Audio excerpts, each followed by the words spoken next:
Welcome to a joint service of the Unitarian Universalist Church of Catawba Valley and the Unitarian Universalist Church of Charlotte. And in these days of stay at home, shelter in place, welcome also to our home. I'm Melissa Mummert, minister of the UU Church in Hickory. And I'm Jay Leach, and I'm minister of our congregation here in Charlotte. Once again, we gather to reflect, to connect, and to remind ourselves that we are all in this together. Unitarian Universalism names 6 sources of our living tradition. One of these is wisdom from the world's religions, which inspires us in our ethical and spiritual life. Today, we turn our gaze to the religion of Islam, and specifically the holy month of Ramadan, which began this past Thursday. What might we learn from those faith-filled Muslims who engage in the rigorous spiritual discipline that Ramadan requires? Welcome. We're glad that you're here.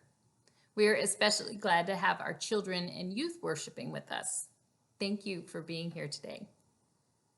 Members of the Unitarian Universalist Church of Charlotte and our guests may wish in the song that follows to go to our public Facebook page and post your greetings to one another under the comments and the welcome post that already appears on that page.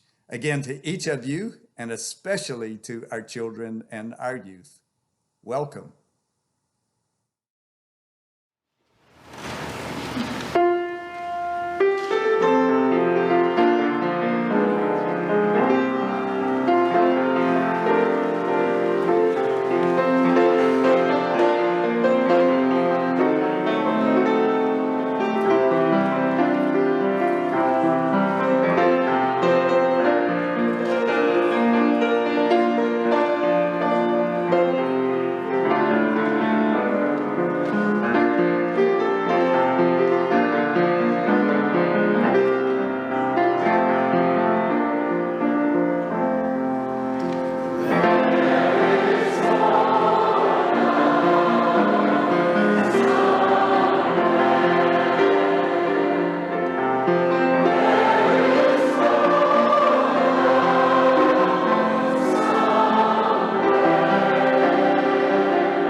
Members family here, and we're members of the Unitarian Universalist Church of Catawba Valley.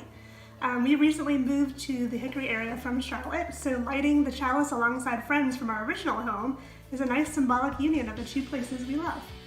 So for all the kids out there watching today, we're going to get a little creative, and my 11-year-old son Tristan is going to light a virtual chalice on the game Sea of Thieves.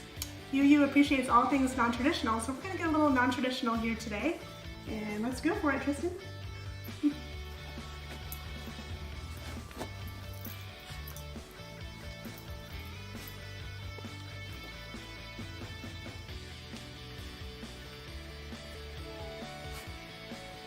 And this is for the adults. As our family lights our chalice this morning, we do so on behalf of our congregation, the UU Church of Catawba Valley. We recognize the light we share with people of faith everywhere, including all of you from the UU Church of Charlotte and all those around the world who are now celebrating Ramadan.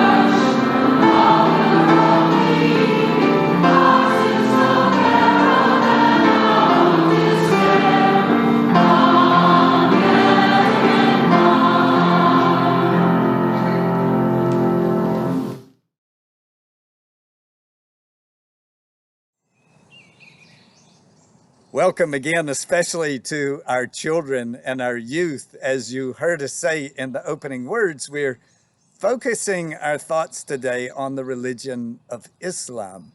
Let's think together for a few minutes about Islam and the people who are involved in the religion of Islam who call themselves Muslims. There are now almost 2 billion people on the planet who call themselves Muslims. They're our neighbors, they're our friends, they share our schools and our workplaces. They may be members of our family. Members of the Islamic faith, these Muslims, adhere to Salah. Salah invites Muslims 5 times every day to engage in prayer. So Muslims all over the world pause 5 times before sunrise, in the middle of the day, in the afternoon, as the sun is going down, and then at night again, they will pause to pray. And what is happening all over the world is that Muslims are praying during these special times. Now, here's an interesting thing about these prayers, and this is what I invited the families in Charlotte to prepare. When Muslims pray these 5 times daily prayers, they are asked to face in a particular direction. They face towards Mecca. Mecca is the most holy site in all of Islam. So I invited you, as with everything now, there's an app. And so I have the app open on my phone, and I've invited you to either have the app open or to mark your place. And it's called a Qibla Finder. And the Qibla Finder will point you wherever you are in the world toward Mecca. So I invite you, if you've done this, and if you're in Hickory and you haven't had a chance to do this, you can find the Qibla Finder on Google, and you can do this later. But if you're in Charlotte and you've marked the place in your room, I invite you to face in that direction. So my Qibla Finder tells me that if I'm going to direct my prayer to Mecca, I need to turn this direction. So I'm going to turn this way, because now if I'm praying, my prayer is going to be directed to Mecca. So what I can imagine as I'm doing my personal individual prayer, by myself perhaps, in my home, at school, in my office, wherever I might be, and I'm facing, because of the Qibla, where Mecca is. I'm facing in that direction. What I know is, as Muslims all over the world are praying, they too are facing in that direction. And so what we experience then is Mecca, the Kaaba, the holy cube that is in Mecca, is in the center of our prayers. All over the globe, our prayers are being directed to the same place. And that's one way, though they may be all by themselves, that Muslims experience themselves as a part of a large religion, just like we might experience the excitement of coming into our building or going to a con or otherwise knowing that we are with Unitarian Universalists. This is one way that Muslims feel like they're together. So I invite you again to direct your prayers. Imagine that you're a Muslim and direct your prayers toward Mecca. Now, the other thing that happens in Mecca is this amazing experience. It's called the Hajj. The Hajj is when Muslims take a pilgrimage. If they're able, they will go to Mecca. And once they get to Mecca, they go to the very special place where the Kaaba is, this sacred cube. And thousands and thousands, tens of thousands, hundreds of thousands of Muslims will come together in Mecca. And when they do, they're instructed to go around the sacred cube, the Kaaba, 7 times. On the outside, they walk around slowly. And then as they get closer, they deepen their meditation and feel the sacredness of that special site. They say that the Kaaba is the site of the first place of Muslim worship, and it means so much to them. Now, we're Unitarian Universalists. Some of us may identify with Islam. Most of us probably not. But today we're reminding ourselves that we have something we can learn from our Muslim friends. We can learn that we too experience a sense of togetherness when we share in the things that make us Unitarian Universalists. And this is what happens to our Muslim friends when they pray alone, but they face the Kaaba. So I invite you to notice that place in your room. And in this week and in this month, when our Muslim friends are engaged in the holiest time of their year, I invite you to keep noticing that place in your room, that direction in your room. And when you do, I invite you to think about the Muslims who are praying in that direction every day. And think about the Muslims who are right now engaged in the holiest time of their year, where during the day they fast, they take no food or water, and at night they celebrate the breaking of the fast together. Children, youth, thank you for sharing in this part of the service with us. It's always great to have you a part of who we are. Thank you.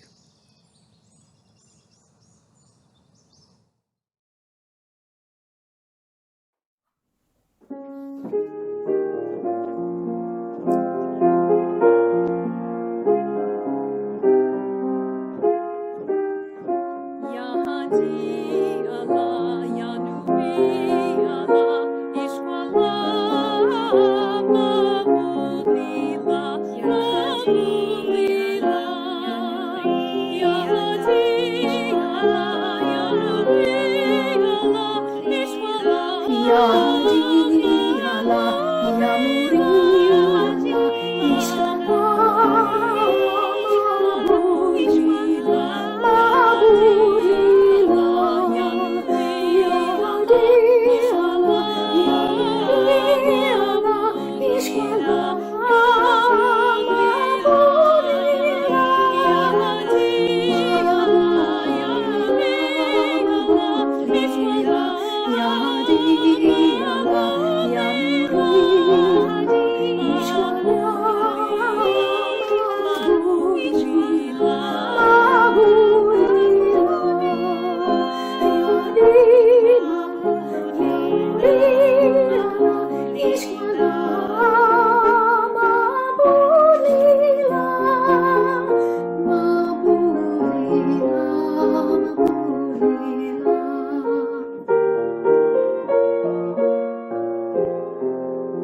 Melissa has chosen a reading for this service that I would now like to offer us from Farid Isaac.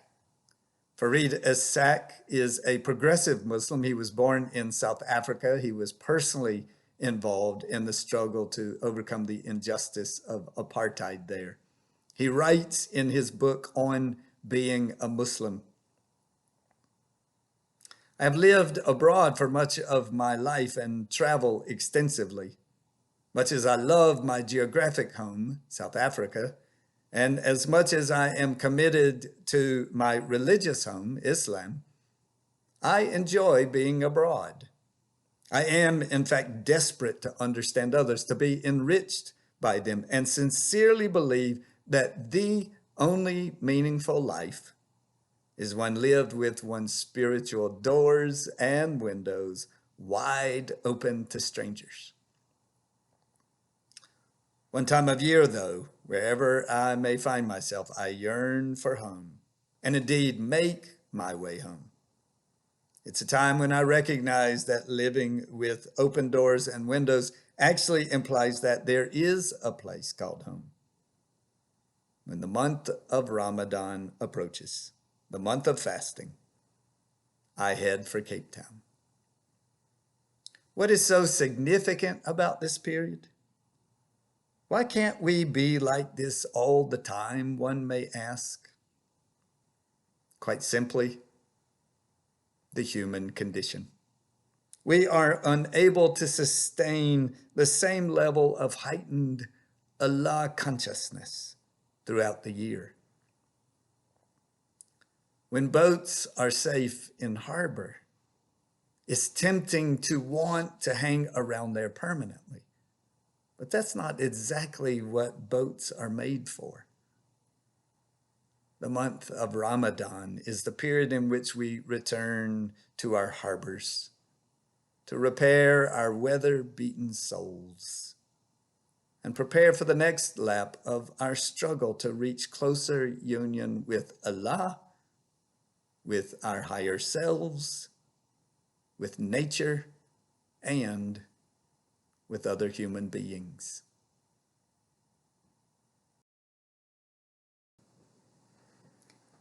Five or so hours ago, our Muslim neighbors in the Piedmont and in the foothills enjoyed a pre-dawn breakfast, the last food or drink that they will consume until after 8 tonight during this fourth day in the holy month of Ramadan. Those sheltering in place at home will not pass the time by heading for the pantry or the fridge. No Cheerios or coffee, no lunchtime yogurt or sandwiches, no midday Diet Coke or Oreos.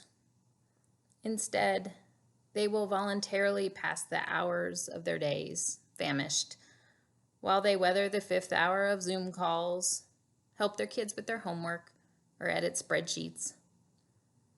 Our neighbors who are essential workers will work whole shifts at hospitals and grocery stores with their stomachs growling, imagining how great it will be to take the first cool sip of water at sundown. These Muslim neighbors of ours in North Carolina and the 3 million or so other Muslims who live in the U.S. will scroll through their social media feeds and watch the news today. They will see the same pictures and videos that we see of our fellow Americans. The long lines of waiting cars filled with families at local food banks, hoping that they will be among the lucky ones to receive a box of food before supplies are exhausted. These Muslim neighbors of ours, along with the 1.8 billion other Muslims in our shared world, will feel a sense of identity with those in need because they too are experiencing hunger. Those who have more than enough will give to those who have less in a practice called zakat. And they will do this because they have been taught that all belongs to God and that we're responsible for each other. During Ramadan, many of our neighbors will feel physical discomfort for hours each day, but they will also take sincere delight in the significant challenge presented to them by their faith. Ramadan is a call to fast, but it also calls those who practice to put down the pettiness that can consume a life and instead turn toward the Spirit. Our neighbors will practice forgiveness. They will be tempted to gossip, but refrain, and they will feel good when they do so.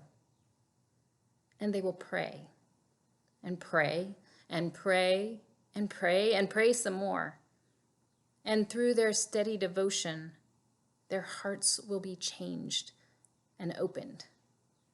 They will be transformed and renewed. In Hickory last year, we did a workshop called Articulating Your UU Faith. And as part of the exercise, participants shared what we appreciate about Unitarian Universalism. You can choose to believe what you want, one said. I love the diversity of backgrounds of people who are UU, said another. There's a respect for the earth. Everything mentioned, many things were beautiful and worthy of celebration. But nobody said they appreciated of our religion really high expectations, rigorous challenge, communal discipline.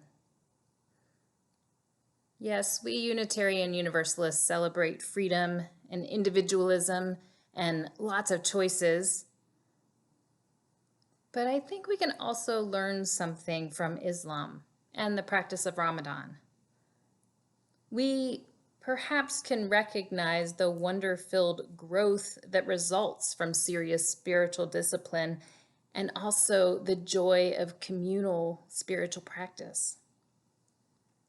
We don't have one holy book as Muslims do with their Quran, which prescribes how we must serve and exactly what we must do to grow spiritually. Nobody dictates how much we must give to those who have less than we do.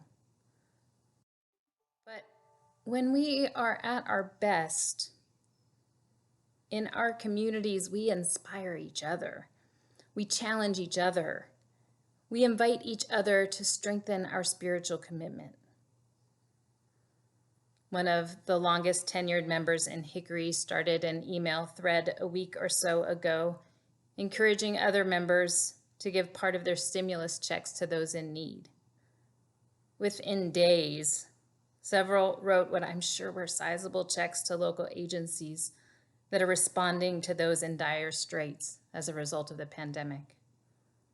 These generous women who have lived our UU faith for decades didn't think twice about keeping bounty for themselves. And as a result, strangers will be fed today. I know that many in the Charlotte Church have donated to the New Cares Fund so that those in the congregation who have lost jobs will have a place to turn. There are families who are making other donations that you'll never hear about because they don't want credit for them, but they're changing lives.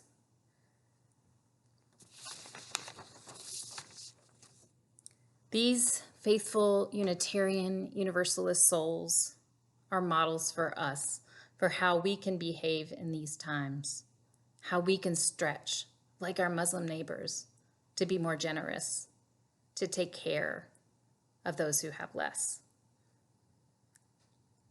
I know also, because I talked to many of you in both congregations, that many of us UUs, along with our Muslim neighbors, are deepening our connection to Spirit in these difficult times.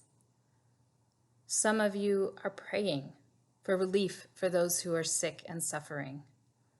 Some of you are sending light to those on the front lines. Some of you are crying out for help to your higher power and surrendering in a way that you haven't in ages because life feels so obviously beyond our control. And you're finding solace in that surrender. If this rings true to you, know that you're not alone. Don't be shy in expressing where you are, wherever that may be, to your fellow UU travelers. As there are many who are hungering for spiritual tools to weather these times, I hope that you will share your particular expression of faith, not to coerce anyone, but as a gift that might be eagerly received. If you're going deep right now in your spiritual life, go ahead and send up a flare so that others in your faith community might find you. Ramadan can teach us something else too. It reminds us of the value of joy as part of the spiritual life. Allah el-Sayed says, have you ever wondered why we're happy in Ramadan? Because we do what we're created to do. In more typical years, each day's fast is broken joyfully with a feast every evening called an iftar. Family and friends share special food and sweets, and then communal prayer. Ramadan offers spiritual peaks of challenge and delight, sacrifice and gratitude. May we experience the same delectable fruits of the Spirit as we travel our own spiritual journeys. Ramadan Mubarak, blessed Ramadan.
Welcome again to this morning's service, and thank you so much for joining us in this way.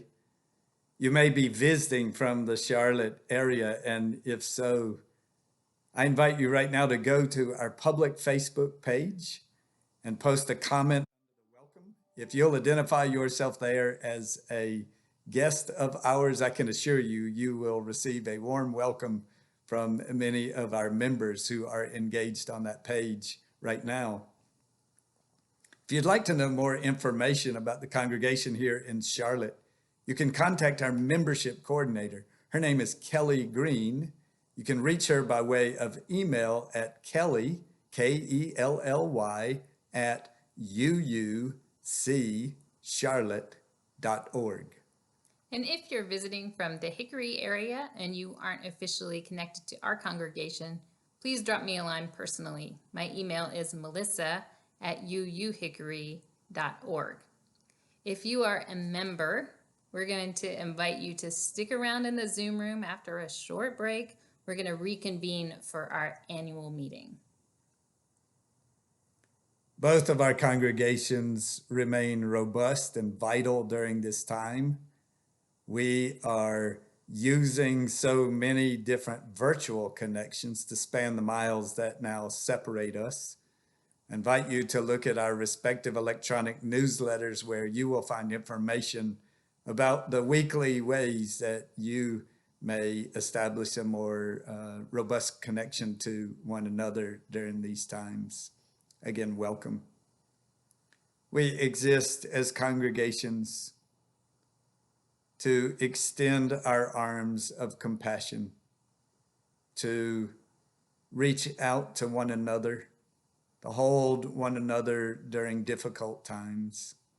To be sure, these days are a challenge to all of us, but we are deeply aware that there are members of both of our congregations who are experiencing this time as a particular challenge.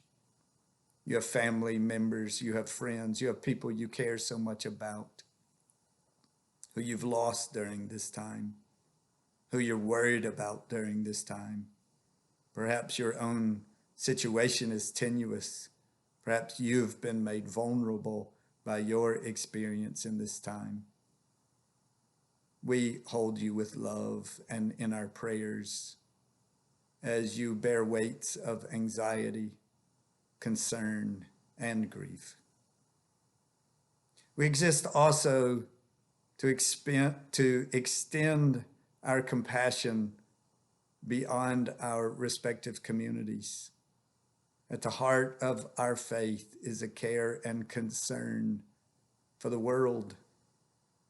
We remind ourselves, though we are in fact all in this together, that in no way is this pandemic affecting all of us equally.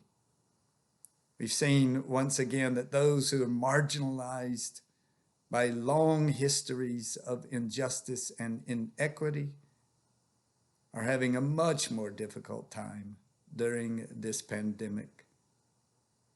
We grieve the injustice that is so apparent in these times. We long for the day and we work together for the day in partnership with those marginalized, vulnerable people, when our world will be more just, more equitable, more compassionate, and more peaceful. We are so grateful that thanks to your generosity, you are allowing us to continue this important work, even during these times.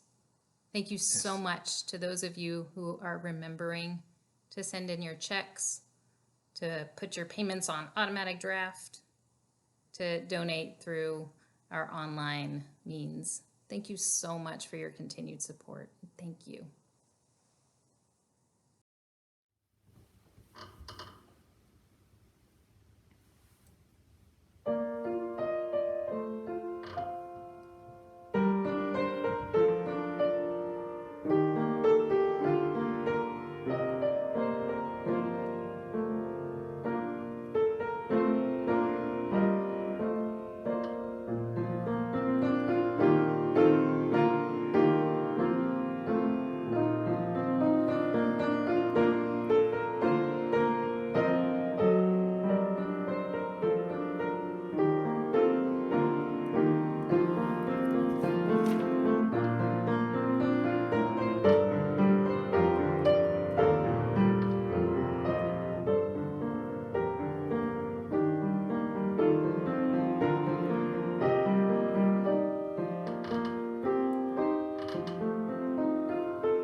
And now I invite us to a time of meditation and aspiration, the opportunity to breathe deeply together.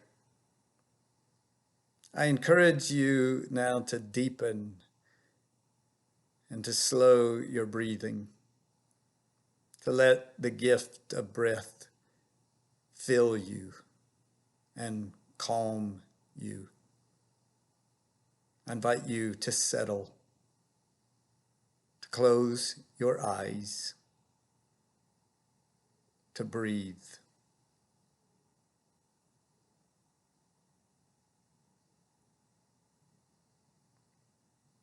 Feel yourself as if in a temporary cocoon of calm, quieted, held,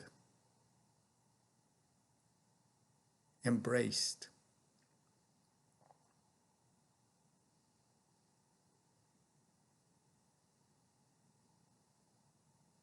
In the name of Allah, the gracious, the merciful. So say, so pray our Muslim friends. In the name of Allah, the gracious, the merciful. Can you imagine? Can you imagine? Is there a place in your imagination, your longing, your highest hopes and deepest dreams, where grace and mercy are powerful, reliable, where grace and mercy hold us, ground us, root us to what we hold most dear? What if we were the eyes and ears, the hands and feet of grace? What if we were the minds and hearts and souls, the voices of mercy? What might it mean for you to be more gracious? How would it change how you relate to yourself, to those you love most, to those who are in your life in any way? What might it mean for you to pay more attention to what you can celebrate, appreciate, and less to that which doesn't suit you, doesn't meet some standard of yours? Imagine you are the gracious one.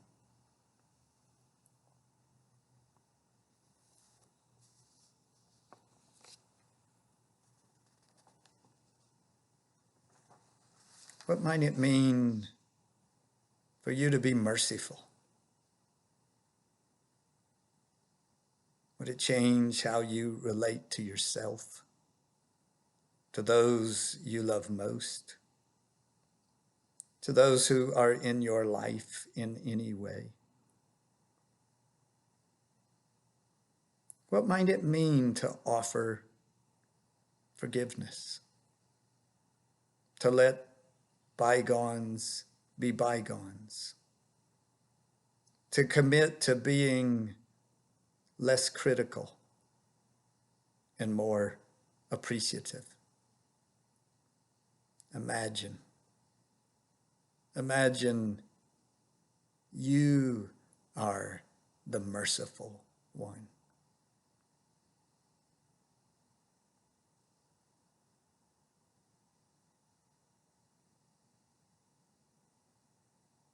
What might it mean to live in a world of grace and mercy? How might that transform a world of injustice and inequity, a world rooted for so long in white supremacy, a world rent asunder by greed, a world warmed and wounded and poisoned?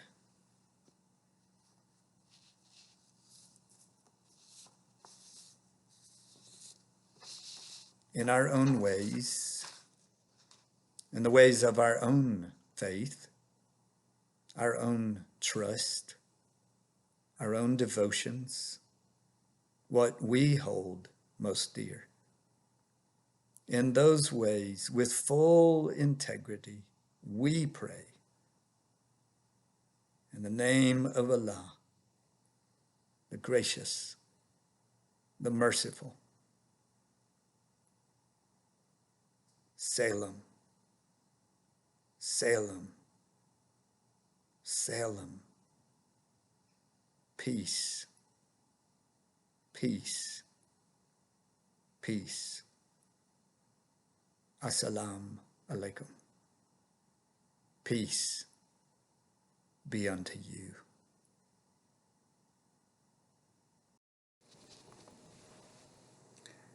May we know once again that we are not isolated beings, but connected in mystery and miracle to the universe to our communities. and to each other. Go in peace. Go in love until we meet again.